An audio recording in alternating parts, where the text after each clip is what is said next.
Assalamualaikum, hello everybody. This is me, your host Hina Niazi, and I have with me. मैं हूँ आपका host Chaudhary Irfan Zaheer. और फिर वही हुआ जिसका था डर, बारिश ने डाला भाई सबकी उम्मीदों पर पानी और रंग में भंग डल चुका है बारिश की वजह से। पाकिस्तान और भारत का मैच बगैर किसी नतीजे के खत्म हो चुका है। दोनों टीमों को एक एक पॉइंट दे दिया गया है और जो काफी लोग हार्ट अटैक से बच गए लेकिन जो शायकीन है ना उनकी उम्मीदों पर भी बहुत बुरी तरह पानी फिर चुका है। अब सोच रहे हैं कि आगे क्या होगा और इस पर तफसील से बात करेंगे अपने मेहमानों से। इस वक्त हमारे साथ स्टूडियोज में मौजूद हैं the cricket legend, cricket superstar Rameez Raja. Madam इतनी तारीफ ना किया करें। सर क्या बात कर रहे हैं? ये तो अभी कुछ भी नहीं है। और इनके साथ तशरीफ फरमा है इजहार बाजवा। बाजवा साहब वेल डन। बाजवा साहब कहीं आपने दुआ तो नहीं की थी कि बारिश आ जाए? थोड़ी सी जब हार्दिक पांड्या खेल रहा था तब हमने और आज इनके अलावा बहुत ही खास मेहमानों ने हमें स्टूडियोज में ज्वाइन किया है जी। हमारे साथ इंडिया से आज मौजूद हैं सिद्धू पाजी। लो भाई, बहुत बहुत शुक्रिया आपका है ना, बहुत बहुत शुक्रिया। आपने आज जो है वो इस काबिल मुझे समझा और मेरे पुराने दोस्त के साथ आपने मुझे आज बिठाया। रमीज भाई, हिना भी मुस्कुरा रही है, इरफान भी मुस्कुरा रहा है और रमीज की आंखों में चमक है। रमीज की आंखों में चमक है। क्या बात है। और कहोगी नहीं कि शेर पूरा करेंगे। लो मेरा पंख खराब कर दिया, ठोको ताली। मैं अकेले कर लेता हूँ भाई। और सिद्धू पाजी के साथ मौजूद हैं अर्चना। अर्चना जी कैसी हो हिना? मैं बिल्कुल ठीक हूँ, बस आपका लाफ्टर कॉपी करने की भरपूर कोशिश कर रही हूँ। कोशिश भी करो, तुम नहीं कर सकती। लो भाई, बच्चे डाइन खा जाती है। ये वो औरत है जो मेरी कुर्सी खा गई। लो भाई, ठोको ताली। अच्छा, वैसे अर्चना जी आपके बारे में कहा जाता है कि आपकी सीट पर क्रिकेट में सिद्धू पाजी ने कब्जा कर लिया था, जिसका बदला आपने इनकी सीट पर कब्जा करके पूरा कर लिया शो में। ये जनाना टीम में खेलते थे। जी जी, आप बिल्कुल ये जनाना टीम में नहीं खेलते थे, आप मर्दाना टीम में खेलती थी। ओह नहीं, उस दौर में मैं मेरे बेस पे भर्ती हुई थी और ये गेम बेस पे भर्ती हुए थे। असल में ये दिखने में औरत है लेकिन है मर्दाना। खटक, ठोको ताली। ले भाई, रमीज भाई को मेरी बात जो है वो बिल्कुल पसंद आई। ये पंच था मेरी बात में। चलिए क्रिकेट की मेरे ख्याल बात करते हैं। रमीज भाई, एज एक्सपेक्टेड था कि प्रेडिक्शन थी 60-70% इन फोरकास्ट है। ऑब्वियसली दोनों साइड पे पूरी दुनिया की, जिस तरह हमने बात की, आई बॉल्स थी इस मैच के लिए, बहुत इंपॉर्टेंट था। कैसे देखा पहले इनिंग्स के हवाले से अगर बात करें? शाहीन ने उसी तरह परफॉर्म किया जो हम एक्सपेक्ट कर रहे थे, लिथल थे, बड़ा शानदार किस्म का, खासतौर पे जैसे उन्होंने रोहित को आउट किया और फिर विराट कोहली को। देखिए, ये पहली दफ़ा ऐसा हुआ है कि स्टेटिस्टिकल लिहाज से बिल्कुल स्क्रिप्ट वैसी थी जैसे होनी चाहिए। और स्टेटिस्टिकल क्या था कि जी भारतीय बल्लेबाज स्पिन को डोमिनेट करते हैं, 400 की एवरेज है। आपको पता चल गया कि प्रेशर क्या पड़ा स्पिनर्स पाकिस्तानियों के ऊपर, और हमारी फास्ट बॉलिंग पे 50 की उनकी एवरेज, और पता चला कि वाकई क्यों है। फिर प्लेटफॉर्म हमने कहा था कि फास्ट बॉलर सजाएंगे, उन्होंने सजाया। उसके बाद जैसे स्पिन इंट्रोड्यूस हुई तो ये इनिशिएटिव खो दिया हमने, और ये ऑल आउट करना चाहिए था। मैं ये समझता हूँ कि जब आप 60 for 4 कर लें, आपकी सारी तोपें जो हैं वो फारिग हो जाएं, उसके बाद जो एंड, तो वो वहाँ पे जो एक तरह से स्ट्रैटेजी कह ले, टैक्टिक्स कह ले, एनालाइज करने की गेम को, उसकी जो कोशिश की गई वो मेरे हिसाब से 50-50 थी। थोड़ी गलत की इन्होंने। तो बाबर के हमने बहुत बात की कि कहीं ना कहीं इसी प्रॉब्लम के ऊपर बात की, कंप्रेसर्ड हो जाते हैं, आउट ऑफ बॉक्स नहीं सोचते, सब समझते थे। हमने बहुत बात की कि जब आपने आउट कर लेना हार्दिक पांड्या का, मैंने खास तौर पे आपसे भी पूछा कि एक ऐसा प्लेयर है जो इस टाइम करंट फॉर्म के अंदर बहुत बड़ा मैच विनर है। और हमने करना क्या था कि वो स्पिनर के अगेंस्ट उसको नहीं चांस देना था, हमने फास्ट बॉलर के लगा के उसको आउट करना था। तो हमने देखा कि 2-3 ओवर फास्ट बॉलर है, 7 स्पिनर आगे, दोनों एंड से आगे, और उसको अपॉर्चुनिटी दी हमने। देखिए ये जो है ना कि जी एंड में ज़रब तकसीम दे के कि मेरा कॉम्बिनेशन क्या बनेगा और उसके ओवर्स कितने रह जाएंगे और उसके ओवर्स, ये बात सोचने की नहीं होती है तब। फिर आपको you need to go for the kill, और फिर आपको ये मैच 40 ओवर या 38 ओवर में ख़त्म करना चाहिए था, और उस हिसाब से फिर आपके बॉलिंग रिसोर्सेज यूज़ होने थे। बहुत ज़्यादा डिले किया, और टेक्निकली आई थिंक पाकिस्तान को इससे बेहतर करना पड़ेगा। फील्डिंग बहुत ख़राब थी। मैं सोच रहा था कि सुपरस्टार हमें दिखेंगे फील्ड में, ठीक है, आउटफील्ड थोड़ी सी रगेड है, थोड़ी सी रफ थी, बट फिर भी इस तरह से मुझे ऐसे लगा कि एकदम से शेल में चला गया पाकिस्तान टीम। जैसी पार्टनरशिप लगी ना, तो लगा कि जैसे कि बॉडी लैंग्वेज भी फ्लैट हो गई है, फील्डिंग एफर्ट भी सो हो गया है, और फिर उसके बाद प्रेशर जो क्रिएट हुआ स्पिन पे, वो सबके सामने था देखने को। आपसे भी एजाज जानना चाहेंगे, स्पिन के हवाले से हमने बात की थी कि नवाज वीकर लिंक हो सकता है, उन्होंने टारगेट उसको किया। फिर शादाब की भी देखा कि बड़ी ज़बरदस्त किस्म की उन्होंने बॉलिंग परफॉर्मेंस की पहले मैच में, उनकी लेंथ भी ऑल्टर नहीं की, फुल टॉस करना शुरू कर दी उन्होंने। चले थोड़ा सा एडवांटेज हम दे भी देते हैं कि शुरू में बॉल थोड़ा वेट हो सकता था, बट इतना भी नहीं था कि आप लेंथ भी अपनी भूल जाएं, और फिर ना ब्रेक हो रही थी उनकी बॉल। तो क्या आपको लगता है कि पाकिस्तान ने थोड़ी गलती की, 4 फास्ट बॉलर के साथ एक ऑलराउंडर भी ऐड कर लेते और एक स्पिनर कम किया जा सकता था? आपने 3 स्पिनिंग ऑलराउंडर्स खिलाए हुए हैं, सलमान अली आगा, नवाज और शादाब खान। अब इन तीनों का मेरे ख्याल में, इन तीनों की जगह आपको एक प्रॉपर बैट्समैन खिलाना चाहिए। It could be either Saud Shakeel और अब्दुल्ला शफीक, या फिर आप अगर कोई पिंच हिटर लाना चाहते हैं तो मोहम्मद हारिस को आप मौका दे सकते हैं। और एक आपको इन तीनों ऑलराउंडर्स में से एक प्रॉपर बॉलर खिलाना चाहिए एज अ स्पिनर, क्योंकि आपकी जहाँ पेस बॉलिंग ऑप्शंस बहुत तगड़ी हैं, आपके पास हारिस है, नसीम है, शाहीन शाह अफरीदी है, लेकिन जो आपके चौथा और पांचवा बॉलर है शादाब इन इस करंट फॉर्म और नवाज, मेरे ख्याल में ये इस काबिल नहीं है कि आप इनसे 20 ओवर एट द इस सिचुएशन में 20 ओवर इनसे करा सकते हैं। इनकी जगह एक आपके पास प्रॉपर बॉलर होना चाहिए। इट कुड आइदर भी, अगर आप एक पेस बॉलर लेके आना चाह रहे हैं, आप वसीम जूनियर को मौका दे सकते हैं, फ़हीम अशरफ को मौका दे सकते हैं, या कोई डोमेस्टिक से आप किसी और को, एहसानुल्लाह को मौका दे सकते हैं। और एक ऑलराउंडर, इन तीन की जगह एक ऑलराउंडर हो, एक बैट्समैन हो और एक प्रॉपर बॉलर हो, तो इससे ज़्यादा मेरे ख्याल में टीम में बैलेंस आ जाए। वही आप इसमें ऐड करना चाहें अगर 2 ऑलराउंडर हमारे पास डगआउट में अच्छे ऑलराउंडर है, और अभी फ़हीम को तो चले लेट ऑफ में चांस नहीं मिला, बट डिसेंट पास में बहुत खेला है जो वसीम जूनियर है, तो अगर ऐड करके, और पता भी है कि स्पिन को बहुत अच्छा खेलते हैं, तो 4 बॉलर के साथ जाना चाहिए था। बिल्कुल, आई थिंक ये, मगर ये क्या ऐसी सोच के साथ जा सकेंगे या नहीं जा सकेंगे? अभी तक जो ट्रैक रिकॉर्ड है वो यही है कि अगर आप फ़खर जमान के ऊपर भी इनडिसाइसिव हैं और आप कह रहे हैं कि हम अभी भी खिलाएंगे कि 1.5 महीने से उनके बल्ले में बॉल नहीं लगा है, तो बाकी का तो कोई चांस नहीं है कि वो बदला जाएगा, क्योंकि हमें पता चल जाता है कि ये टीम जो है इसी तरह से अपने कंफर्ट जोन में रहती है, और ये कंफर्ट जोन जो है ये कैप्टन डिटर्मिन करता है। मैं समझता हूँ कि आप 1-2 पोजीशंस के ऊपर ज़रूर एक्सपेरिमेंट कर सकते हैं, और ख़ास तौर पे भारत के खिलाफ। बाकी टीम्स में अगर आप गलत टीम भी सेलेक्ट कर लेना, वो आपको खाती नहीं है। भारत जैसी टीम या टॉप टियर की टीम्स में अगर आप गलत सिलेक्शन करते हैं या टॉस को गलत रीड करके और गलत डिसीजन ले लेते हैं, वो आपके जिम्मे लग जाती हैं चीज़। बिल्कुल ऐसे ही है, बिल्कुल ऐसे ही है। और अब व्यूअर्स को एक और अच्छी खबर देना चाहेंगे, वो ये कि अब क्रिकेट मैच देखने के लिए लिंक की नो मोर टेंशन, क्योंकि एशिया कप लाइव स्ट्रीम होगा तमाशा ऐप पर, वो भी बिल्कुल फ्री। तो download Tamasha app now and watch free streaming. और नॉन स्टॉप डेटा के लिए जैज की वीकली फ्रीडम ऑफर सब्सक्राइब करें। You can also participate in Jazz fan pulse on Tamasha app to win exciting prizes. So download this app right away and don't miss out on this amazing opportunity. और सिद्धू पाजी से भी पूछेंगे कि download कर लिया आपने ये ऐप? भाई मेरे पास इसके अलावा भी लातादाद ऐप्स हैं, क्योंकि अच्छा। आजकल ऐप्स हैं या ऐब हैं? एब्स। भाई ठोको ताली, भाई ठोको, तुम क्यों नहीं ठोक रही? ठोको तुम्हारी अपनी ताली है, तुम खुद ठोको। लो भाई, बात ये रवीज भाई, अब शेर जहाँ में बैठ, सिद्धू जहाँ बैठ जाए वहाँ शेर होता है। सही बात है। शेयर से पहले ना आज के मैच पे आप रोशनी डाल दें प्लीज।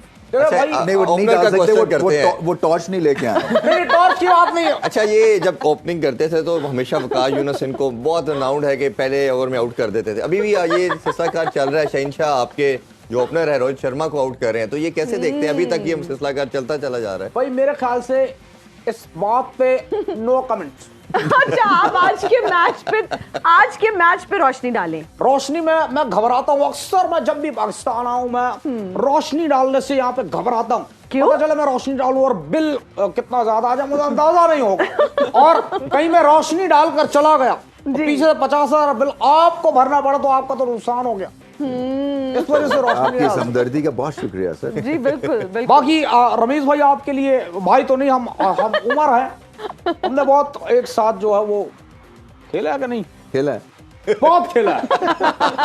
क्योंकि नकली वाला जो सिद्धू है इसको क्रिकेट की इतनी नॉलेज नहीं है। नहीं मैं आपको बता रहा हूँ आप खेले हैं, आपकी याददाश्त में भाई- रिफ्रेश कर रहा हूँ।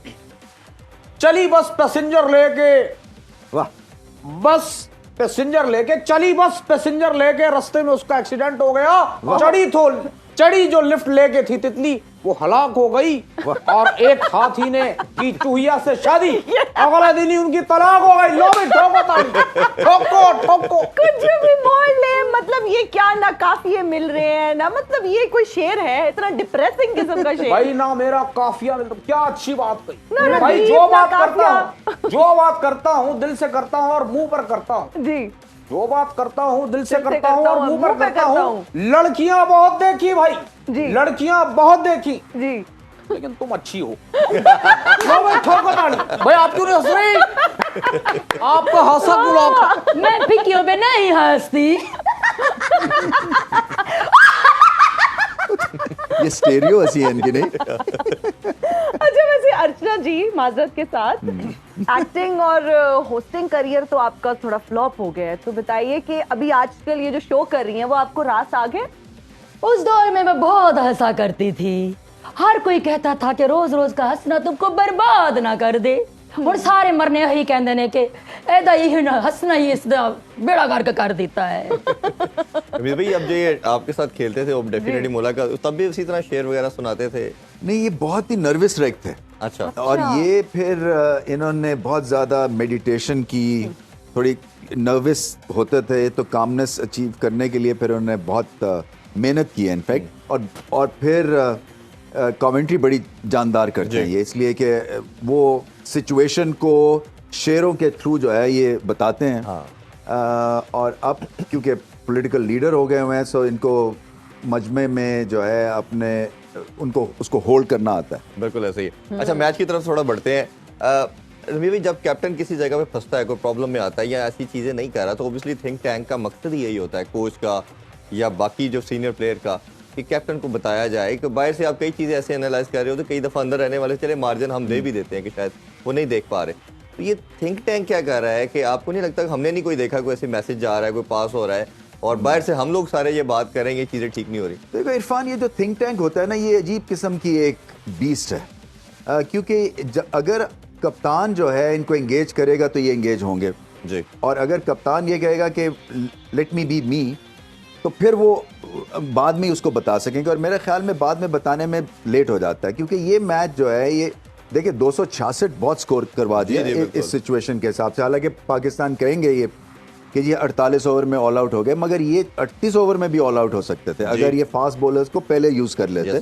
कंडीशंस जो थी वो माफिक थी, मूवमेंट हो रही थी, वो घबराए हुए थे आउटसाइड द ऑफ स्टंप, कई तो बहुत ही लूज शॉट्स पे आउट हुए हैं वो, ऐसे ही बाहर जाती हुई गेंद पे वो खेल गए क्योंकि प्रेशर में थे वो। तो आप ये देखें ना कि ऑपोजिशन क्या ना सबसे कम क्या चीज करना चाहती है, क्या वो व्हाट दे लीस्ट वांट। और इंडियन बल्लेबाज उस वक्त फास्ट बॉलिंग को नहीं फेस करना चाह रहे थे, स्पिन उनको माफिक थी और उन्होंने हमला कर दिया।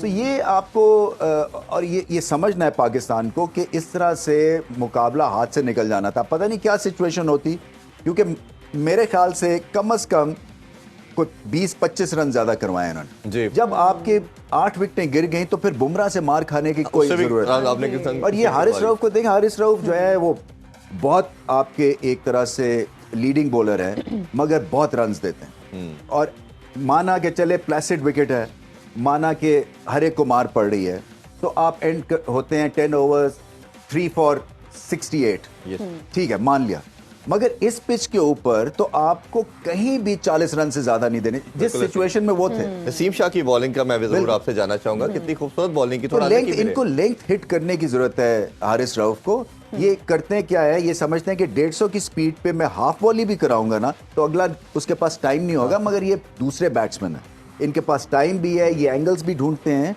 और अगली बॉल पे ये हाफ वॉली के चीते हैं, बिल्कुल ऐसे ही, वो ये नेट बॉल बाउंसर के ऊपर फंसते हैं। तो बाउंसर इन्हें या तो करें, हाफ वॉली देने का कोई मकसद नहीं है, सो इनको रीथिंक करना पड़ेगा, ये रिविजिट स्ट्रेटजी। इनको जब रन्स पड़ते हैं बिल्कुल मुझे रिकॉल करता हूं तो मोहम्मद शमी की याद आती है कि बेतहाशा टैलेंट, और वो भी अंधाधुंध बॉलिंग कर देते थे, कोई लाइन नहीं फॉलो करते थे, बहुत रन की स्पीड करते थे। इनमें इतना पोटेंशियल देखें, सारी लीग्स में ये मच इन डिमांड है। हमारे स्पेयर है, ये इतनी बड़ी वैल्यू है, 150 पे कोई गेंद करता है, माना कि आपको मार पड़ेगी क्योंकि एक्यूरेसी चली जाती है 150 के ऊपर, बट इतने हावी होने के बाद अगर आप रन्स दे देते हैं ना, वहां पे जो है फ्रस्ट्रेशन होती है। बिल्कुल। आप इसमें ऐड करना चाहिए अगर रमीज भाई से ही मैं क्वेश्चन करना चाहता हूँ कि हमने देखा कि बाबर आजम जब डोमिनेट कर रहे थे, टीम 66 पर 4 इंडिया को ले आए थे, उस टाइम उन्होंने रिस्क टेकिंग क्यों नहीं की? इसकी क्या वजह कि कुछ कैप्टन्स में हमें रिस्क टेकिंग एपेटाइट ज़्यादा नज़र आती है, जिस तरह बटलर है या स्टोक्स था।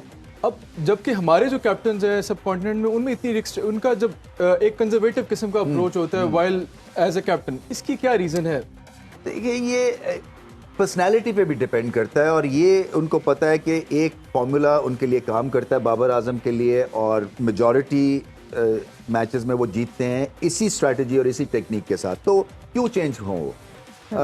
मगर अगर आपको बड़ी टीम्स को हराना है, वो आपके गेम प्लान को डिस्ट्रॉय करने के लिए उतरे होते हैं, तो आपका जो गेम प्लान है ना वो भी फ्लेक्सिबल होना चाहिए। वो ऐसे नहीं हो सकता कि रटा रटाया हो कि मैंने 38वें ओवर में इसको कराना है और 48वें ओवर में मैं उसको करवाऊंगा, तो इसलिए मैं अपना प्लान ही नहीं बदलूंगा। आपको करंट सिचुएशन में बादल हैं, स्विंग हो रहा है, फास्ट बॉलर लगाएं। अगर सूरज है, फास्ट बॉलर्स की धुनाई हो रही है तो स्पिनर्स का रोल आ जाता है। फिर स्पिनर्स के एंगल्स क्या है, आपने फील क्या देनी है। एक तो मुझे बड़ी फ्रस्ट्रेशन होती है कि 4 विकेटें अगर गिर जाती हैं तो आप लॉन्ग ऑन लॉन्ग ऑफ क्यों लेंगे? आप इजी रन देते हैं, उनसे उनका कॉन्फिडेंस। मैं आपको बता रहा हूँ एज अ बैट्समैन, मैं आया हूँ, मैं लॉन्ग ऑफ और लॉन्ग ऑन देखता हूँ, मैं आराम से सिर्फ हल्का सा भी खेलूंगा, मिस टाइम भी होगी, मैं ऑफ द मार्क हो जाऊंगा। तो आपको तो ये इनको बिल्कुल स्क्वीज करना है, और वो अभी पाकिस्तान को वहां पे थोड़ी सी कसर है कि जब आपके प्लेटफॉर्म सजता है तो फॉलो थ्रू नहीं करता है मिडिल फेज में, और यही प्रॉब्लम है कि अच्छी टीम्स जब आपको विकेटें नहीं देंगी तो एडवांटेज जो आपके फास्ट बॉलर्स आपको देते हैं वो जाया हो जाता है। जी बिल्कुल, आप लोग अपनी अपनी चाय भी प्लीज लें। रवीश, जाया कुछ नहीं होता, क्योंकि सिद्धू पाजी, चाय कोई भी हो, बिस्किट सिर्फ लूका जीरा प्लस। प्लीज आप भी चाय और बिस्किट एंजॉय करें। ये मेरे देश में मिलता है क्या? मेरे देश में ये मिलता है बिस्किट? जीरा मिलता है, बिस्किट का पता नहीं। रवीश भाई, आपको किस्सा तो याद होगा, अब भी आपके चेहरे पे मुस्कुराहट आ रही है, हालांकि आपको किस्सा ही नहीं पता। आपको देख के आ रही है। ब्रिलियंट।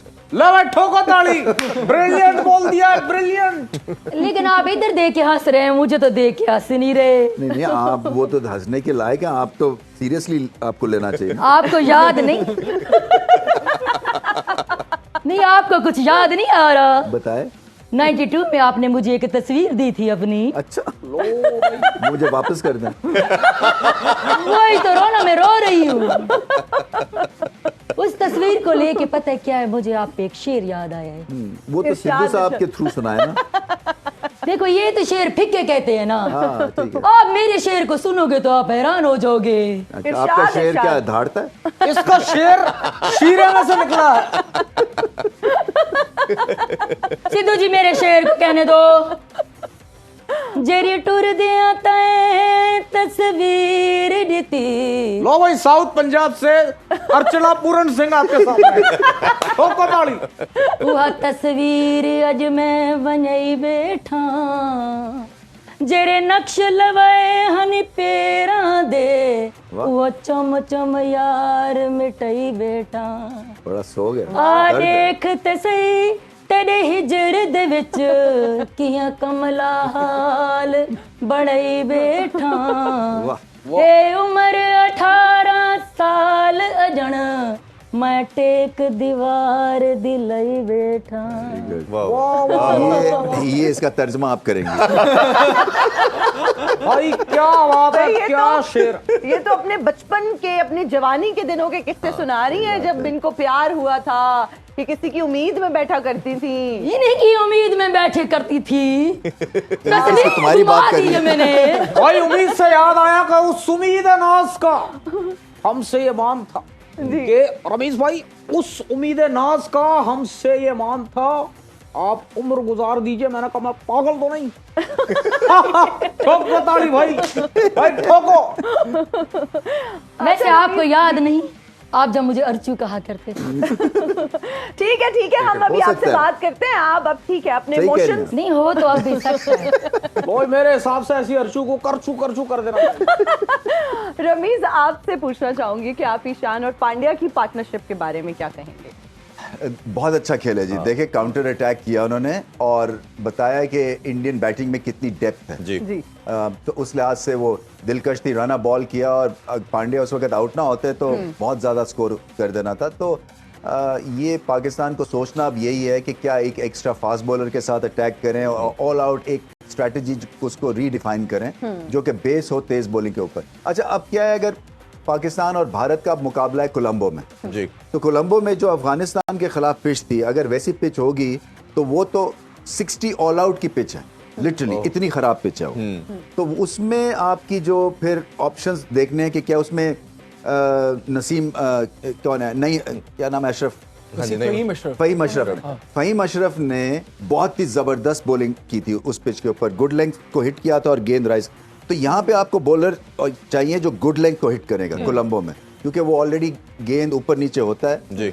तो पाकिस्तान को इंडिया के अगेंस्ट तो अब सोचना ही नहीं है कि एक स्पिनर को मेरा और ख्याल है खिलाए। एक भी ना खिलाए। हाँ, आप ये इसका इफ्तिखार और अगर वो इमरान खान साहब का टेन्योर याद करे तो वो ऐसे डिसीजन ले जाते थे। बिल्कुल बिल्कुल बिल्कुल। तो ये आपको ये पता नहीं इतने स्ट्रॉन्ग डिसीजन ले सकेंगे या नहीं, या जो पिच रीड इस तरह से वो करेंगे या नहीं करेंगे। हम इतनी दूर बैठ के वाज करना भी ज्यादती है। देखिए अच्छा। वो क्लोज हैं एक्शन के, उनको पता है, बट समहाउ इनको सोचना थोड़ा सा और एग्रेसिवली है। अच्छा, मैं कुछ इंडियंस को भी सुन रहा था, उन्होंने कहा कि उन्होंने कोशिश की रोहित शर्मा ने कि एक मैसेज देने की कि पाकिस्तानी फास्ट बॉलिंग कुछ मायने नहीं रखती हमारे लिए और हम आके आपको मारेंगे।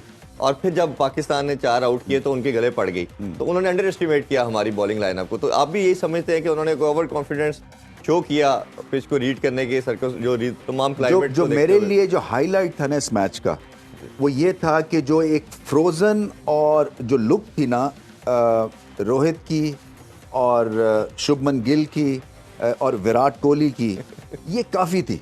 क्योंकि वो एकदम से एक शॉक्ड उनका एक स्टांस हो गया था कि ये हमें भी ये बॉल ये करा सकते हैं और हम आउट हो सकते हैं।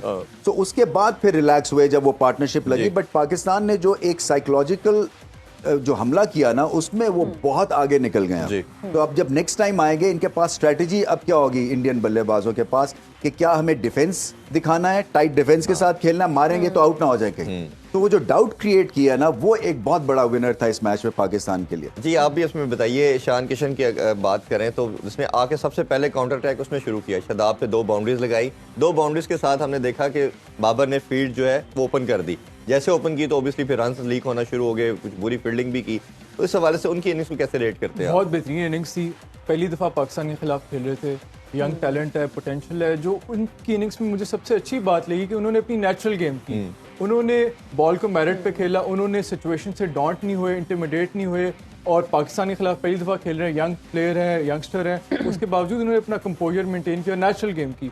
और उनकी इनिंग्स, उनकी पार्टनरशिप थी that took the game away from Pakistan. लेकिन जिस तरह वो आउट हुए, उससे जो मॉडर्न डे ओडीआई प्लेयर्स हैं उनका हमें डिलेमा नजर आ रहा है। वो ऐसा लग रहा था जैसे उनकी फिटनेस का मसला हो रहा है and he had lost concentration, इतनी एनर्जी उनमें नहीं रही थी। हालांकि इज नॉट टू ओल्ड, इतने कोई ओल्ड प्लेयर नहीं है उसके बावजूद, और एक किस्म की उन्होंने ही थ्रू अवे हिज विकेट। तो this is something which modern day जो अभी इस नए प्लेयर्स आ रहे हैं, जिस तरह शुभमन गिल है या ईशान किशन है, कि ज़्यादा T20 खेलने की वजह से अब इनका ओडीआई का वो मोमेंटम या कंसंट्रेशन या वो अब इतना में इनमें इस पे वर्क करने की जरूरत है। हाँ बिल्कुल। अच्छा, सद्दू पाजी से भी मेरे ख्याल पूछते हैं फेवरेट प्लेयर कौन सा पाकिस्तान का? Sidhu not Saddu. Live show में इरफान साहब मुझे सद्दू कह रहा है, प्लीज माफी मांगिए मुझसे। पार्डन और रमीज साहब आपसे एक आप पे शेर है कि 2 बैंगन क्वेश्चन तो सुन पकाए ले, हुए हैं। क्वेश्चन तो सुन ले। भाईजान एक शेर सुन लो, उसके बाद आपके सारे सवालों का जवाब। 2 बैंगन पकाए हुए ने, रमीज जी की करिए ਕਿਹੜੇ ਪਲੇਅਰ ਤੁਸੀਂ ਖਿਡਾਏ ਹੋਏ ਨੇ लो भाई ठोको ताली तू भी ठोक रही वैसे तुम्हारा काफिया रदी क्यों नहीं मिलता? क्योंकि मैं उनसे नहीं मिलता जी। फेवरेट प्लेयर पूछा था, पाकिस्तान का फेवरेट प्लेयर कौन सा आपका? देखिए बहुत सारे फेवरेट प्लेयर्स हैं, जिस पर निगाह डालो वो एक से बढ़कर एक है। यानी कि कहते हैं कि जेड़ा पन्नो लाल है, लाल है भाई, लाल है, लाल है भाई, लाल है। अच्छा एक बात तो बताएं सिद्धू पाजी, वैसे रोहित जो है वो पाकिस्तान के खिलाफ उतना अच्छा परफॉर्म नहीं कर पाते, क्या वजह है? बुनियादी तौर पे जो मैं समझता हूँ, जो मेरा एक्सपीरियंस रवीश के रोहित मुश्किल में वो बुनियादी तौर पे एक ये इनकी आदत है, ये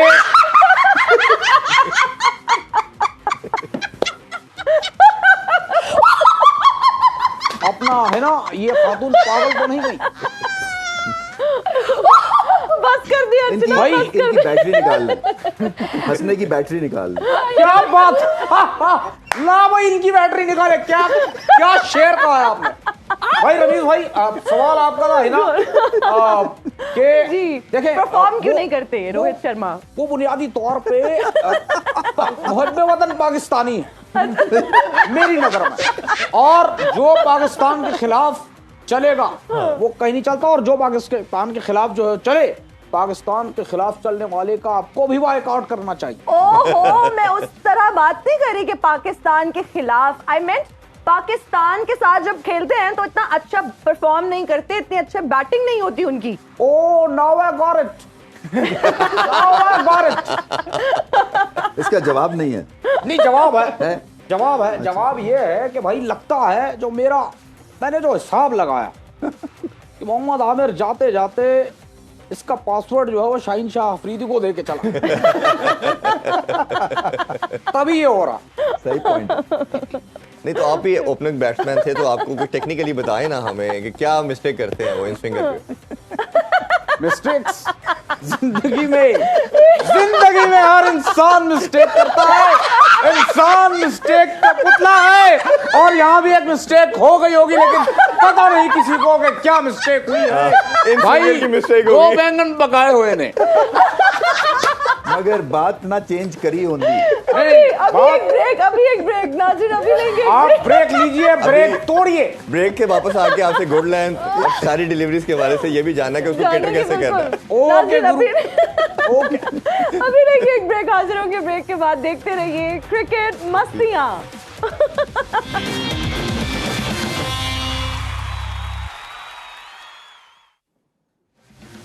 And you're right back after the break. You're watching Cricket मस्तियां। रमीज, अगर नसीम शाह की बॉलिंग की बात की जाए तो उनकी बॉलिंग जो है वो आहिस्ता आहिस्ता इंप्रूव हो रही है, आउटस्टैंडिंग बॉलिंग होती जा रही है, क्या कहेंगे? देखिए वो कंसिस्टेंट हो गए और इस तरह नहीं है कि इधर उधर फायर करते हैं बॉल को, और ये पिचेस जो है श्रीलंका में ये गुड लेंथ स्पॉट मांगती है, और क्योंकि मूवमेंट आपको मिलेगी, क्लाउड कवर है, थोड़ी सी हवा चलती है, सो ये परफेक्ट इस वक्त जो है ये लीड कर सकते हैं या एग्रेसर बन सकते हैं बाबर आजम के लिए, क्योंकि दूसरी तरफ शाहीन आफरीदी हैं, वो विकेट टेकिंग ऑप्शन है, ये जो है रन्स भी रोकते हैं और फिर विकेट भी लेते हैं, तो और फिर मुख्तलिफ फेजेस में आके और कंट्रोल बाबर आजम को देते हैं। ये बहुत बड़ा एक एडवांटेज होता है कप्तान के लिए कि ऐसा बॉलर वो मांगता है, वो चाहता है कि जो उसको कंट्रोल दे सके। विकेट्स तो देने से आपको फायदा होता है, मगर विकेट्स के साथ कोई कंट्रोल देता है तो ये एक प्राइसलेस एसेट जो कि वो बन गए। अच्छा, भी सबसे बड़ी इंपॉर्टेंट जो मुझे लगता है कि पूरी जो 2-3 दिन से पाकिस्तान इंडिया में डिस्कशन हो रही थी, न्यूक्लियस उसका जो था विराट कोहली था कि विराट कोहली तो पाकिस्तान को वैसे उड़ा देगा सब कुछ। क्या ये मैच कंप्लीट नहीं हो सका, हम नहीं दे सके, इसका क्या रिजल्ट आता?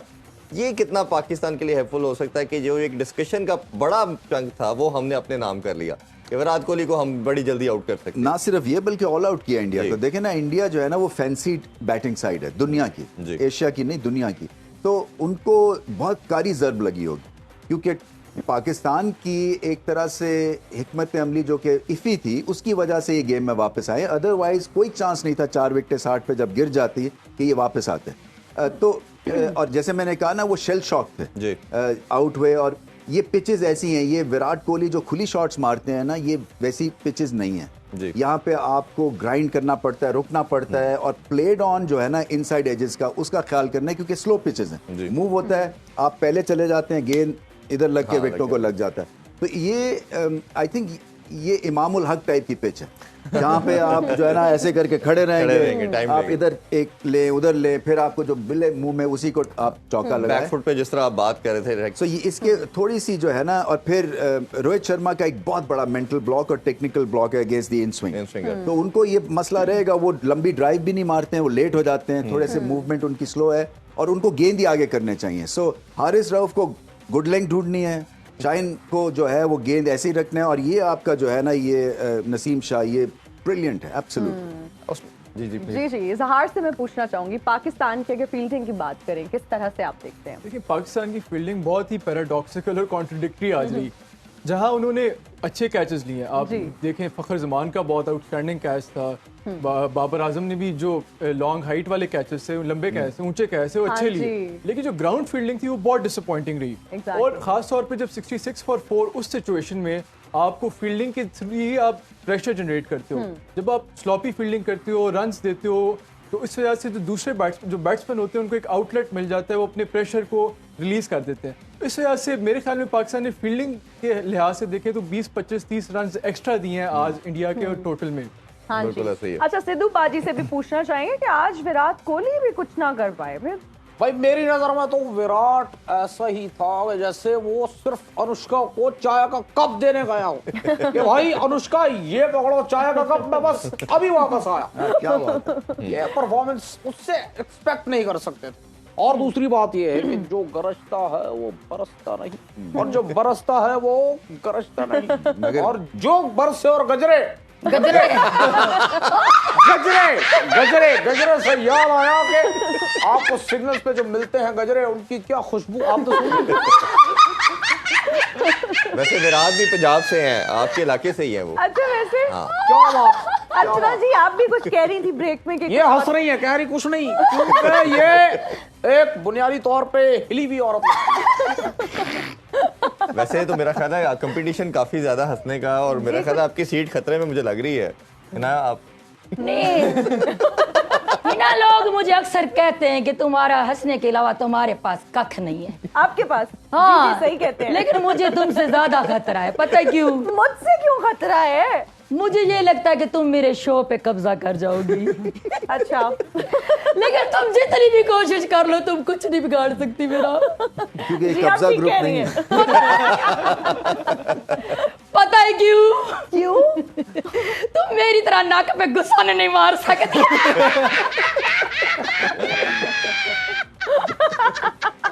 आप मार के दिखाएं जरा। अकेले में मुझको मिलो, मैं बताती हूँ। अच्छा, बस ठीक है, आगे हम रमवीर भाई दोबारा क्रिकेट की तरफ आते हैं। मेरे इस कान से ना सुनने की सलाहियत खत्म हो गई है। हम जरा क्रिकेट की बात कर रहे हैं। रमवीर भाई, हमने कंडीशन की बात की थी कि पाकिस्तान को बहुत बड़ा एडवांटेज होगा, क्योंकि हमने 2-3 सीरीज खेली हैं ऑफ लेट में, और हमारे लड़के काफी कस्टमाइज हैं इन चीजों से। तो वो आपको लगता है कि वो चीज़ भी फायदा हुआ हमारे बॉलर्स की हद तक? तो बैट्समैन तो हम चले नहीं देखते। हाँ, फायदा तो डेफिनेटली हुआ, इसलिए कि आपको कंडीशंस, आपको आइडिया हो जाता है कि इस तरह की कंडीशन होगी। मगर मैं थोड़ा सा शॉक था कि फील्डिंग बहुत ख़राब हुई है, और थोड़ी सी बॉडी बॉल के पीछे रखनी है, क्योंकि ये थोड़ी सी ट्रिकी आउटफील्ड्स हैं। असल में श्रीलंका की जो ग्राउंड्स हैं ना, वो इस वक्त उनकी हालत ख़राब है, इंफ्रास्ट्रक्चर वाइज भी वो पीछे हैं। तो ये आप समझे कि एक तरह से क्लब की आउटफील्ड है, जैसे क्लब की होती है ना क्रिकेट में। तो आपको थोड़ा सा रिलैक्स नहीं होना है, आपको कोशिश है, और ज़्यादा अटैक भी नहीं बॉल की तरफ करना। मुझे ऐसा लगा कि वो एक मिसफील्ड हुई तो फिर वो एक हो जाता है ना, जैसे कि कंटिन्यूटी हो जाती है। सो वो इसके ऊपर खास ख्याल करना है, बट उसका फ़ायदा है एक्लिमेटाइजेशन का, और बैटिंग में ज़्यादा पता चलता। मेरे ख्याल था कि ये मैच जो है पाकिस्तान जीत सकता था। बिल्कुल, एक पार्टनरशिप 80 रन की लगने की जरूरत थी और हम जीत जाते। बिल्कुल ऐसा ही है। रोहित शर्मा के आउट होते ही विराट कोहली के क्या एक्सप्रेशंस थे, आपको वो भी दिखाते हैं।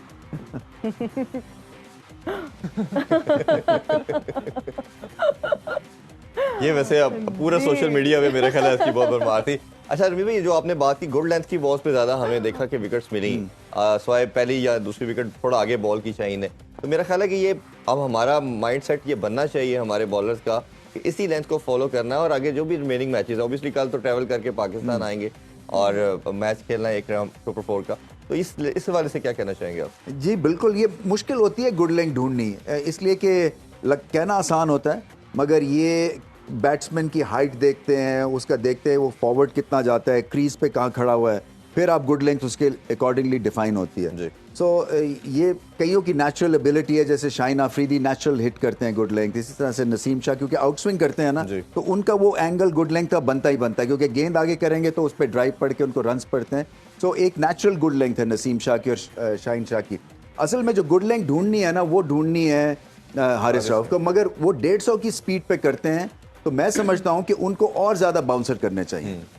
आपने श्रेयस अय्यर को आउट किया क्योंकि वो बाउंसर पे फंसते हैं, तो इसीलिए वो स्ट्रैटेजी बिल्कुल ठीक गई थी। उस पांड्या को भी बाउंस करना चाहिए था, इसके बाद जितने भी थे ईशान किशन को भी बाउंसर करने चाहिए थे, क्योंकि ये ईशान किशन देखे डबल 100 तो है उनका ओडीआई क्रिकेट में, मगर पाकिस्तान प्रेशर है और वर्ल्ड क्लास फास्ट बॉलिंग है, और ये प्रेशर जो है ना, ये मेंटेन करना है खासतौर पे नए बच्चों के ऊपर। अच्छा, उसमें हमें काफ़ी लोगों ने ये भी पूछा, आप दोनों से ये सवाल पूछा गया है, उन्होंने कहा कि नवाज की जगह इमाद वसीम को होना चाहिए, और आप लोगों का ओपिनियन जाना है, बारी बारी आप बता सकते हैं। देखिए, इमाद वसीम का जो ट्रैक रिकॉर्ड है, आपने याद 2019 के वर्ल्ड कप में काफ़ी अच्छा वो डाउन दी ऑर्डर एक तो हिटिंग करते हैं, उसके अलावा वो ओपनिंग बॉलिंग भी कर सकते हैं, तो एज ए ओवरऑल जो आपकी यूनिट को वो जो उनका कंट्रीब्यूशन है मेरे ख्याल में नवाज से ज़्यादा है।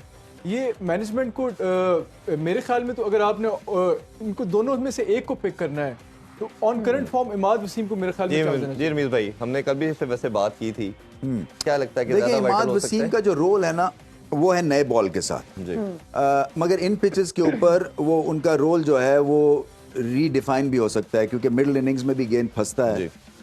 तो एक तो ये डिबेट जो है ये हेल्थी है, इसलिए कि दोनों के पास एबिलिटी है, दोनों ऑलराउंडर्स हैं, और नवाज इसलिए कंटिन्यू कर रहे हैं बाबर आजम। देखिए कई दफ़ा कप्तान को भी ये वर्डिक्ट कि आपको उनको बैक करना चाहिए, हमारा ओपिनियन तो है ही है, मगर ड्रेसिंग रूम के अंदर, ग्राउंड के अंदर वो समझते हैं कि वो ज़्यादा कंफर्टेबल है, कॉन्फिडेंट हैं नवाज के साथ, और नवाज ने 2-4 तो बहुत ही अच्छी इनिंग्स खेली हैं और अच्छी बॉलिंग भी की हुई है। तो ये देखें, ये भारतीय बल्लेबाज हैं, नवाज को जज करना against the best batting side in the world who plays spin the best, थोड़ी सी जाती है, थोड़ी सी जाती है। ये बाकी देखे ना, ये लंबे टूर्नामेंट्स होते हैं, एशिया कप में 3 आपको और टीमें मिलेंगी, वहां पे नवाज की इफादियत और होगी, वेस्टर्न ब्लॉक के अगेंस्ट नवाज और तरह ऑपरेट करेंगे। सो एक इंडिया है ना, तो उसके अगेंस्ट आप बिल्कुल स्ट्रेटजी बदल सकते हैं, किसी और को एम्प्लॉय कर सकते हैं, बट बाकी के खिलाफ इमाद भी बहुत ही टैलेंटेड है। और मेरा ख्याल है वर्ल्ड कप को कंसिडरेशन में रखते हुए आप ये सारा प्लान कर सकते हैं।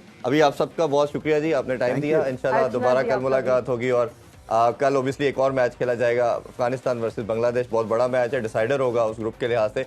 इंशाल्लाह जी मुलाकात करते हैं कल, अपना बहुत सा ख्याल रखें, बहुत ख्याल रखिएगा, हमें दीजिए इजाजत, देखते रहिए स्पोर्ट्स ऑन एंड क्रिकेट मस्तियां। अल्लाह हाफिज, पाकिस्तान जिंदाबाद।